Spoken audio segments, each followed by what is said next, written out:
Did you know that the greatest tragedy in the Garden of Eden was not simply that Adam and Eve ate the forbidden fruit?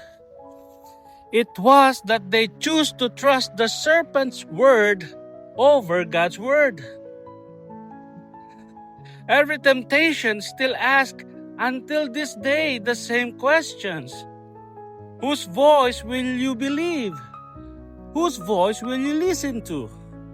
The Bible says in James chapter 1 verse 14 to 15, "But every man is tempted when he is drawn away of his own lust and enticed. Then, when lust hath conceived, it bringeth forth sin. And sin, when it is finished, bringeth forth death."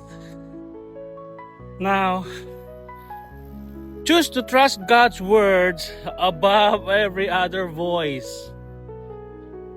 Trust in the Lord Jesus Christ, for He is faithful, He is true, and His words leads to life.